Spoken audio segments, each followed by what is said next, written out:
Salam hörmətli tamaşaçılar, hər birinizi xoş gördük. Bu dəfəki qonağımız sənətşünas Seymur Elsəvərdir. Bu yaxınlarda doğum günü olub. Doğum günündən başlayıb üzü bugünkü stansiyaya qədər gələcəyik. Seymur bəy, xoş gördük sizi. Təşəkkür edirəm, xoş gününüz olsun. Doğum gününüzü təbrik eləyirik və siz Sovetləri yıxıb qələminizi yaratmışsınız. Yəni qələm olaraq doğulmusunuz, imza olaraq Seymur Elsəvər. Geriyə baxanda nələr itirilib, nələr qazanılıb və yaxud da ki, sualı bu cür qoyum, Seymur Elsəvər imzası öz qiymətini alıbmı? Valla, bu çox belə əhatəli sualdır. Amma qısa konkret nə cavab verim? Belə əvvəla Sovetləri yıxmışıq deyəndə ki, sırf mən yıxmamışam. Bütövlükdə bizim nəslin də yəqin bir müəyyən qədər orada payı var. Çünki meydan hərəkatı başlayanda o cavan nəsil fəal idi. Mənim nəslim tələbə idi o dövrdə də. Yəqin bizim də bir müəyyən qədər müstəqilliyimizin, təkrar müstəqilliyimizin qazanılmasında bir azacıq da olsa rolumuz var. İndi şəxsən mənim payım orada nə qədərdir bilmirəm. Qaldı ki, imzamın öz qiymətini alıb-almamaq məsələsinə mənim buna şəxsən qiymət verməyim bilmirəm vallahi nə dərəcədə doğru olar. Yox, insan həm də özünün ilk oxucusu olur. Yəni kənardan baxanda, mən içindəki mənə baxanda, yəni görürsünüzmü ki, orada Seymur Elsəvər qiymət aldı, layiqincə yoxsa ala bilmədi? Yəni müəyyən uğurlar da var. Uğursuzluq deməzdim, müəyyən həyata keçməyən şeylər də var. Ümumən götürəndə düşünürəm ki, müəyyən mənada əlbəttə alıb. Düzdür, mən özümü dahi hesab eləmirəm. Demirəm ki, mən fövqəladə bir qüdrət sahibiyəm, daha böyük şeylər qazanasıydım, heç onun yarısı gerçəkləşməyib. Amma yəqin yaxından tanıyanlar da təsdiq eləyər ki, mənim əslində bacarığım bundan çoxdur. Amma gerçəkləşəni bu qədərdir. Koloritli şəkildə desə intihası, amma almayıb da demək olmaz. Allaha çox şükür. Mənim imza hələ bir 35 il əvvəldən, gənc vaxtımdan, Sovetin əl-axırından demək olar tanıdıb. Onda qəzet dövrü idi, internet yox idi, qəzetlərin hörmət izzəti var idi. Yazı hadisəyə səbəb olurdu.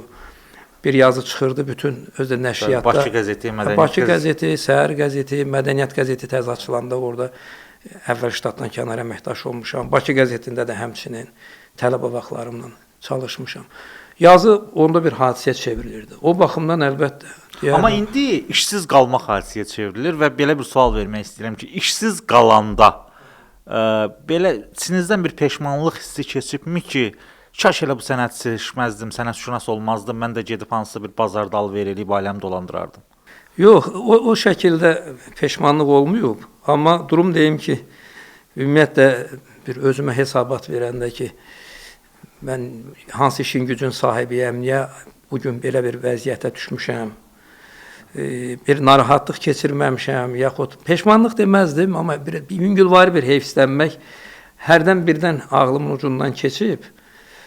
Əslində mənim həyatım biraz başqa cürdə ola bilərdi, sözün doğrusu. Yəni mən Sovet ordusunda qulluq eləmişəm, birinci kursu qutarıb getmişəm, o dövr biz aparanda yay, bundan sonra idi təxminən bir ay sonra, çünki hamı imtahanları vermişdi, kursu bitirib. Biz 20 nəfər yığıb ən axırıncı, o vaxt Biləcərdən o mərkəzi Respublika hərbi çağırış məntəqəsi deyirlər, oradan aparmışlar. Hamı tələbələr idi də, birinci kursu bitirib bitirənlər idi. Mən əskərlikdə elə bir yerə düşmüşəm ki, SSR-in o başına və belə deyiləsə, dünyanın o başına, Xasan olan yerə. Onu mən tarix kitabında oxumuşdum ki, SSR-inin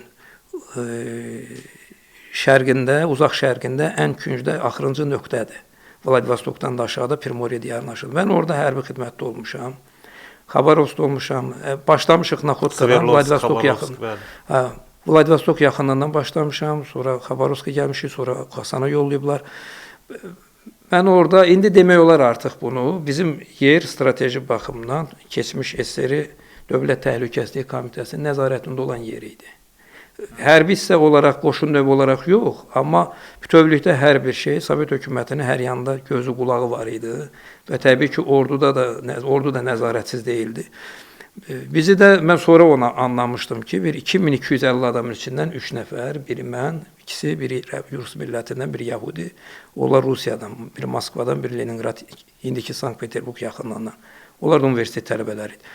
3 nəfəri seçmişdilər. Orada həm fiziki göstəricilər nəzərə alınırdı, həm psixoloji, həm ümumi bunların tarix, coğrafiya bilmək keyfiyyətləri filanı. Mən də orta məktəbdə yaxşı oxumuşdum, birinci kursu da əla bitirib getmişdim. Onda mən Mədəni Maarif fakültəsində oxuyurdum. Sonradan... Yəni hərbiçi də ola bilərdiniz? Hərbiçi yox, hətta orada mən bir, indiki DTK deyək də, KGB deyirlər keçmiş, Dövlət Təhlükəsizlik Komitəsinin bir əməkdaşı, polkovnik rütbəli. Biz elə bil onun nəzarətində bir təlimə cəlb olunmuşduq. Mən onun etimadını qazanmışdım və o mənə istəyirdi ki, bu işin daha ardınca gedim. Sadəcə məsələ ondadır ki, orta məktəbi bitirəndə mən rəhmətli atamın istəyinin əleyhinə çıxıb ixtisas seçmişdim.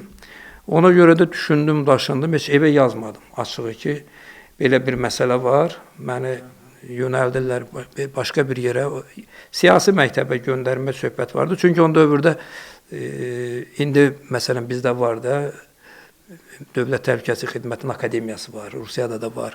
Bəli. Sovet dövründə yalnız bir dənə bildiyimə görə sırf DTK-nın ali təhsil verən müəssisəsi var idi, institutu var idi, o da Moskvada idi. Bir də Minskdə kurslar var idi, hansı ki, məsələn, jurnalistika fakültəsini bitirib, bizdən yüksək rütbəlilər var idi sonradan. Zabit olun. Onlar bir illik orada kursları bitirirdilər, ixtisaslaşırdılar da, müəyyən təlimlər keçirirlər. O, mənim, nə bilim, belə bir söhbət olmuşdu, Yalıbaba ya harasa, siyasi məktəbə göndərəcəklər, hərbi yönümlü, oradan sonra indi keçirdəcəklər şeyə. Yəni, komandir elə demişdi, o polkovnik. Nəysə, mən doğrusu evə yazmadım iş bu barədə. Sonra gəldi, sənətşünas oldunuz. Qutardım, əskərimi bitirdim, gəldim. Mən bunu 50 yaşımdan sonra evdə anama bir dəfə dedim ki, belə bir şey var idi. Və mən indi yəqin ki, o Yahudi komandirində sonradan bildim ki, başqa bir niyyəti də olub. Onun vurdud bir qızı var idi, məndən 2 yaş balaca idi. Mən o adamın evinə gedib gəlirdim müəyyən məlumatlar üçün də, belə deyək. Təlimat alırdıq, nəysə yerinə yetirməyə. Təlimat da nədən ibarət idi? İndi bu, biraz kimsə fikirləşməsin ki, biz nəysə belə qorxulu bir agent idik, filan idik. Biz Xasanda olanda, orada artıq azad iqtisadi zona elan olunmuşdu. Yenidən qurma vaxtı idi. Koreyalılar gəlib işləyirdi, Şimali Koreyadan. Sovet hökuməti yəqin düşünürdü ki, peşəkar DTK əməkdaşındansa, hərbinin içindən adam tutulur, onsuz da oradan, belə deyək də, hərbinin hesabına bu geyinir, kecinir, əlavə də vəsait xərclənmir. Bizə bir müəyyən şeylər öyrətdilər 2-3 ay.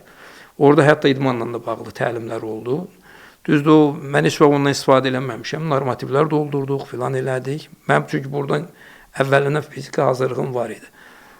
Mən yaxşı işdən qaldırırdım, ağırlıq qaldırırdım, pudluq daş qaldırırdım. Sonra sambo bizə fəndlər öyrətmişdilər. Güya ki, situasiya əgər hardasa orada əlbəyaxa döyüş filan lazım olarsa, özümüzü müdafiə eləyə bilək. Amma heç ona da ehtiyac olmadı, sözün doğrusu. Güya Sovet hökumətin yəqin düşünürdü ki, o gəlib işləyənlərin arasında mülki adam da olsa içində bir şey ola bilər də. Agent belə başa düşdüm ki, sizi Yahudi qızın sevgisi nakauta sala bilməyib, amma gəlib burada nakauta düşmüsünüz də, yəni burada evlənmişsiniz Azərbaycanda. Hə, burada evlənmiş.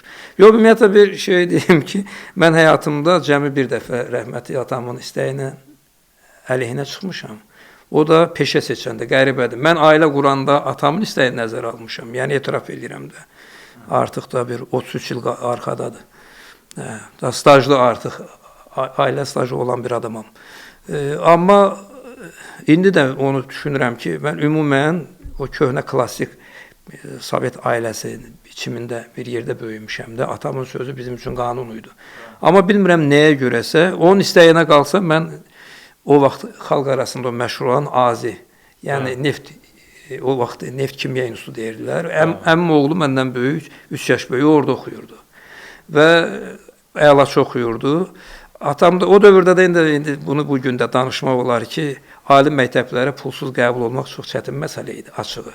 Mən də uşaq vaxtından dram dərnəyinə, xalq teatrına getmişdim, amma atam o istəyimin əleyhinə çıxmamışdı, atam teatr sevən adam idi. İntihası istəməzdi ki, mən incəsənət yönümlü bir ixtisas seçim. Ona görə orta məktəbi bitirəndə o düşünmüşdü ki, mən də riyaziyyatı da yaxşı oxumuşdum, fizikanı da. Və ümumən qiymətlərim hamısı 5-4 idi. Qızıl medal deyildi, amma təbii ki, müvəffəq qiymətlə oxuyurdum. Atam istəmişdi ki, mən ora girim. O vaxt rəhmətli İsmail İbrahimov idi, akademik, sosial sistemə qəhrəmanı. Neft Kimya İnstitutunun rektoru. Keçmiş SSR-də ən adlı sanlı institutlardan idi Neft Kimya İnstitutu. İndiki Neft və Sənaye Universiteti də. Əmim oğlu da orada oxuyurdu. O əskəri çəkib gəlmişdi. Mən orta məktəbi qutaranda əlaçı oxuyurdu. O sonradan Lenin təqaüdü ilə bitirdi. Başdan ayağa əla oxumuşdu. İngilis dilində əla bilirdi, rus dilində. Atam da mənə onu nümunə göstərirdi ki, öz əmim oğlu bizim evdə böyüyüb. Yəni mənim böyük qardaşım kimi. Sizdə əminiz də oğlu idi. Hə, bəli, o xalqın uşağı rolunda mənim oğlu idi, doğma. Atam onu yaxşı oxuduğuna görə rəhmətlik əmimdən icazə alıb böyük qardaşı idi əmim. Ki bu uşaq rayonda qalsa, onlar Bərdədə yaşayırdı. Bizim qohumların çoxsu orada yaşayırdı. Hə, bəs burada pambığa aparacaqlar, filan aparacaqlar artıq o 7-ci sinifdə, yuxarı siniflərdə. Gəlsin Bakıda oxusun, mənim nəzarətimdə. Yəni, indi belə demək pis çıxmasın, atam onu bizdən ayırmayıb. Biz də evdə elə bilmişik ki, o bizim böyük qardaşımızdır. 3 qardaş yox, elə bil evdə 4 qardaş böyümüşük. Hə, doğma qardaşım. Və atam onu mənə nümunə göstərirdi ki, bax görsən Elçin gəldi rayondan, son 3-4 il burada oxudu, özü girdi, getdi 4-5 qiymətlə ki, qəbul oldu, 1 manat, yəni rüşvət filan olmadı. Sən gedəcəksən incəsənətə filana. Mən də əvvəl hə dedim, nəysə biraz daha göy hazırlaşmışdım, orta məktəbi qutaranda da. Sonra elə birdən beynim, o sadə dilində bir söz var, deyir, elə bir beynim bir çöndü ki, mən axı istəmirəm ora gedim. Özdə o vaxt oranın ən hörmətli ixtisası mühəndis iqtisad fakültəsi idi, əmim oğlu orada oxuyurdu. Mən də dedim, istəmirəm də mən oranı. Dədəm biraz rəhmətli əsəbləşdi, sözüm doğrusu. Yəni mən evladlarımla rəftar elədiyim kimi deyildi onun rəftarı bizlə. Demirəm, köynəkçilərdən idi. Hə də təbii, demirəm sərt idi, coduydu, amma məsələn mən uşaqlarıma daha böyük sərbəstlik vermişəm, daha çox onları anlamışam. Bu da görünür indi mənim ixtisasımla, dünyamla. Həm də optimist nəslin nümayəndəsiz, ona görədir. Təbii ki, indi atamla mənim aramda təqribən bir 3-10 illik yaş fərqi var idi. Biz nəzərə alaq ki, onun uşaqlığı müharibədən sonradan aclıq dövründən başlamışdı. O məsələn danışanda mənim ürəyim ağrıyırdı ki, atası da müharibədən qayıtmamışdı. Bu adam o aclıq, qıtlıq görmüş nəslin nümayəndəsi idi. Müharibə qutaranda 4-5 il. Onun indi Sovet tarixində demirdilər, biraz gizlədirdilər. Amma xüsusən rayon yerlərində cəmaat gedib o taxıl biçilən yerlərdə, yerdə yurtda qalan buğdanı da yığıb gətirib, o vaxt kirkirə deyirdilər siz. Bəli. Kirkirədə üydürmüşlər, nənəm rəhməti üydərmiş. Atam da evin son 5 yolu. Belə şeylər görmüşdü. O həmişə hər şeyi özü qazanmışdı da, dişi dırnağı ilə, dişinin dırnağı ilə qazanmışdı. Ona görə sizin də əziyyət çəkmənizi istəmirdim. Hə, təbii ki. Məsəl üçün, mən rayonda doğulmuşam, elə yeri gəlmişkən, amma atam bizi nəzərə alıb, o 70-cilərin ortasında o qərara gəldi ki, ona Bərdəyə Səfər Əliyevanda katib gəlmişdi, o katib idi. Onun da qılıncın dalqabağı kəsən vaxt idi. Rəhmətli Heydər Əliyevin rayonlar içində ən demək olar, sadiq, hörmətli bir nümayəndəsi idi o. O sosialist əmək qəhrəmanımız. O 48-ci ildə pambıqçılıqda nəticəsinə görə Stalin dövründə sosialist əmək qəhrəmanı almış adam idi. Yəni atam bizi oradan ona görə gətirmişdi ki, Bakıda biz uşaqlar rahat böyüyək. Təsəvvür eləyin. İndi bir anlığa elə bil mənim o etiraz eləməyim, həm də elə bil onun mənim o gələcəyim üçün düşündüyü, qoyduğu sərmayəni elə bil biraz əleyhinə çıxmaq idi də. İndi bir məsələ var burada. İndi atanızı haqlı çıxardınız yoxsa qeyri-haqlı çıxardınız? Yəni nəyi soruşacağam? Mədəniyyət Nazirliyi ilə indi necə yola gedirsiniz? Valla mən hamı ilə yola gedən adamam, ümumiyyətlə götürəndə. Ola bilər zahirən kiməsə görünsün ki, düzdür, öz azadlığımı saxlayan adamam. Ona görə kiməsə bəlkə zahirən elə görünər, tüntməcazam ya yovuşmazam, əksinə. Mən elə adamam ki, balaca uşaq gəlsin, bir dillə, qılıqla nəsə istəsin, mən düşüb onun qabağına gedən adamam. Balaca bir uşağın da. Nəinki uşağın balaca bir küçədə üzr istəyirəm, balaca bir it pişik balası görürəm, küçük görürəm, pişik balası görürəm, mən ona da mərhəmətlə yanaşan, başına bir tumar çəkən, tez ona baxan ki, çayı, çörəyi, suyu varmı bu heyvanın? Belə bir adamam, belə qəlbin yiyəsi sizcə kimisə incitmək istəyər, kimləsə cod rəftar etmək istəyər? Təbii ki, yox. Amma doğrusu budur ki, mənlə çox vaxt layiq olmayan münasibəti göstəriblər. Onun da səbəbi bəllidir. Tək sizlə yox. Yox, tək mənlə yox. Elə teatrlarla da soruşmaq yox, tək mənlə yox. Ona görə ki, bizim indi məqamı çatıb deyək də, əstəğfurullah, özümə indi ağıllı deməyim bəlkə də biraz böyük çıxacaq, amma ağıllı, mövqeli, əqidəli, insaflı, mürvətli, xarakterli adamı bizim kimi quruluşlarda, dövlətlərdə sevmirlər. Mənim yetərincə yaşım var. Mən 50-yə qədər hamıya güzəştə getmişəm. 50-də özümə söz verdim ki, kimin payı nədir, onu verim. Belə deyək də. Yəni, dalaşmayayım, amma əgər loru desə, bostanıma daş atsa, mən onun cavabını verim ki, otursun yerində. Bəs siz onlardan pay gözləyirsinizmi? Yox, mən indi bu dəqiqə sözüm doğrusu deyim ki, elə bir ciddi şey gözləmirəm. Niyə? Çünki gedişat, yəni hazırki rəhbərin dövründə, baxmayaraq ki, mən o rəhmətli atamın sözü olmasın, bir-iki dəfə də hətta dədə boyu da vermişəm bunlara, yəni avans kimi onlara doğru addımda atmışam ki, bax sizin bir-iki dənə xırda para xoşa gələn, gözə dəyən nəyinizsə var, mən onu qiymətləndirirəm. Amma onlar layiqli adamı vallahi qiymətləndirmirlər. Bu belədir. Yəni mənim misalımda yox, mən onlarla adam tanıyıram, dostluğum, tanışım, həmkarım. Nəzərə alın ki, mən bu sahədə yetərincə adam tanıyıram. Burada da, hazırda burada olmayan, Türkiyədə yaşayanı var, Ərəb ölkələrində yaşayanı var, Avropada yaşayanı var, Rusiyada yaşayanı var, mənim sənət dostlarımla, tanışlarımla. Adam var, təsəvvür edin ki, Heydər Əliyevin 100 illiyi vaxtı. Bura tanınmış bir sənət adamıdır, xaricdə yaşayır uzun illərdir. Demişdi ki, gəlin burada 100 dənə ustad dərsi verim. O dövlətdən də, yaşadığı yerdə də bura gəlməyinin, qalmağının, bütün o rayonlara səfərlərinin də hamısının xərcini çəkən bir şirkət də tapılmışdı. Yəni, yalnız nazirlikdən nə asılı idi? Onun tabeliyində olan idarə təşkilatlara, yəni rayonda regional idarə rəhbərliklərinə desin ki, hər rayon ərazisində mədəniyyət evi klubda, ya musiqi məktəbinin akt zalı var da. O akt zalını ayırsınlar, tutaq ki, o rayonda bir konsert, bu rayonda bir konsert, Bakıda 10 konsert, cəmi 100 konsert. 150 şərəfinə 100 ustad dərsi. Qanorar istəmir, gəlib getmək xərcini istəmir, qalmağını istəmir, yol pulu istəmir. Eləmədilər. Neçə ay bu məsələ uzandı və gərək ki, sonda da eləmədilər. Yəni, bunun üçün nə lazımdır? Bunun üçün bir dənə... Qətiyyət sadəcə. Yox, bir dənə, əvvəla onu çox yaxşı mənada deyib, bir bəhbəhlə qarşılayıb bu təklifini, minnətdarlıq eləyib və sonra da o sirkulyar qaydada deyirlər də, məktub hamısına eyni məktub çatır ki, filan müəssisənizin türkün sözü qapısını açın, bu adama şərait yaradın, gələcək sizin rayonda bir konsert, məsəl üçün o bir rayonda 2 konsert verəcək, uşaqları yığın, gəncləri yığın, nə bilim, adi rayon sakinlərini yığın, bu 2 sənətdən danışacaq. Əgər bunu eləmək üçün o təşəbbüsə açıq deyirlərsə, biz hansı ciddi şeylərdən danışaq? Yəni, necə deyirlər, kör gördü də, mən burada, indi konsepsiya qəbul edirlər. Bir də bir şey var ki, nə yazırsınız yazın, yəni nə sənət hazırlayın, dünyanın ən mütərəqqidə ölkələrinin təcrübəsindən çıxış edib. Nə hazırlasanız da, sonda onu kim icra eləyəsidir? Adam, kadr. Yəni, bizim bu dəqiqə əyləşdiyimiz yerdə, lap belə deyək, bu divarları, sütunlar qızıldan olsun.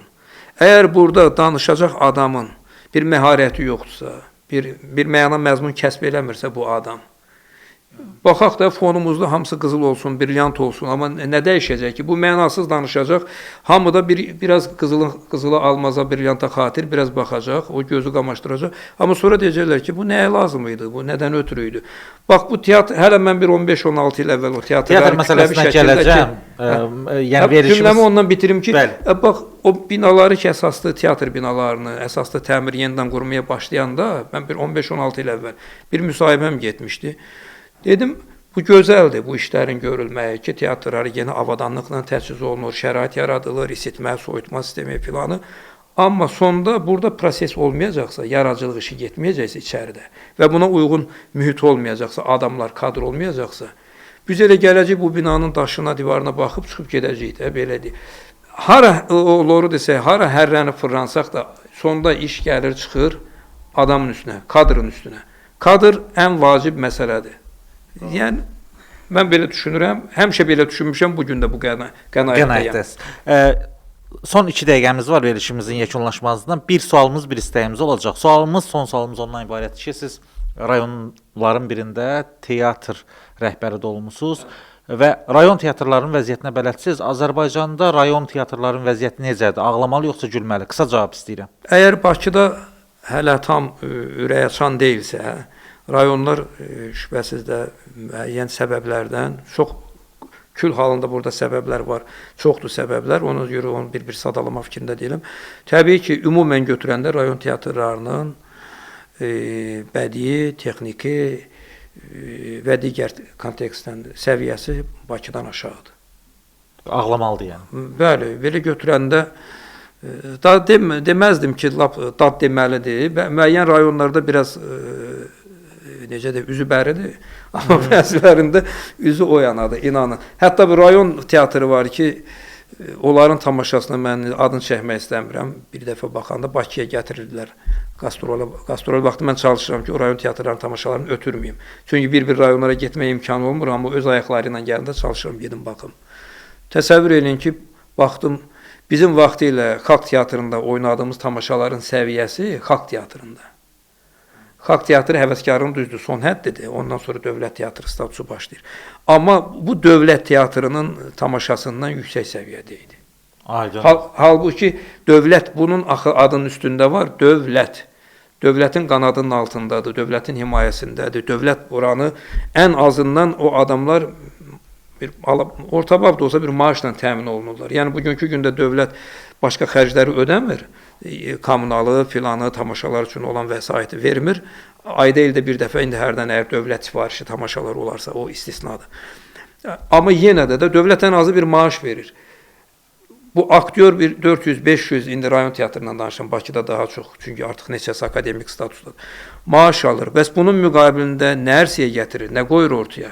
Mən o problemi rayonda o şeylərlə üzləşdim. Təəssüf ki, o dövrdə Mədəniyyət Nazirinin aparatında olan adamlar da o iş üçün, belə deyək də, göydən, yerində olmayan adamlar idi deyə, biz ortaq dil tapa bilmirdik. Yəni, əslində mən daha ciddi yanaşırdım işə, elə də olmalıdır, bu məsuliyyətdən irəli gəlir. Axı, mənə bir məsələn taleyi tapşırılıb, iş həvalə olunubsa, mən çalışıram ki, oranın səviyyəsini hər barədə qaldırım, şəraiti də düzəldim, yaradıcılıq mühiti də ona cavab versin. Çünki buranın qapısında yazılı baxıb, dövlət teatrı.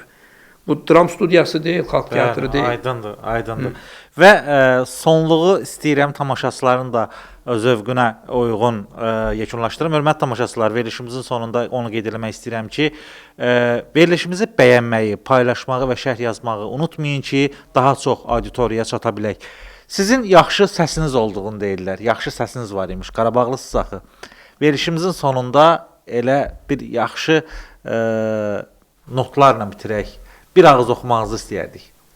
Valla, o deyir, ən çətin sual odur ki, nə bilirsən danış. Adam onda elə bil fikirlər də pərəm-pərəm düşür də, bilmir ki, konkret nədən danış. Sual konkret olanda elə bil yalnız ona cavab verirsiniz. Hərçənd ki, ürəyinizdə bax bu dəqiqə, bu saat, bu dəm, hansı hava keçirsə, hansı boğaz keçirsə elə olurdu. Nə biləm, valla, mən Segah muğamını da çox sevirəm, Ayət Şirazı da çox sevirəm. Ümumiyyətlə, mən özümü həmişə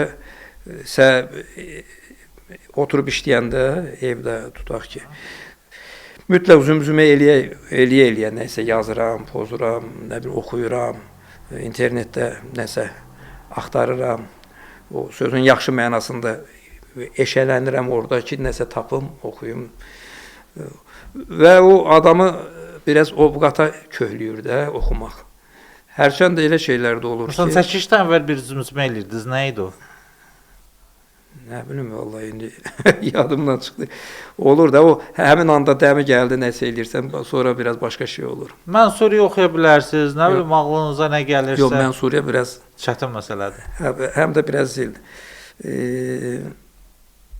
Nə deyim vallahi. Yəni Qarabağlının, Şuşalının belə musiqi qarşısında, musiqi istəyi qarşısında belə çətin vəziyyətə düşdüyünü gözləməzdim. Deyir, bu Mirzə Hüseyn Seyga üstündədir. Deyir, çox gəzinib dolandım qoca dünyanı mən. Çox gəzinib dolandım qoca dünyanı mən. Yaxşını yamanı görüb qocaldım. Laləli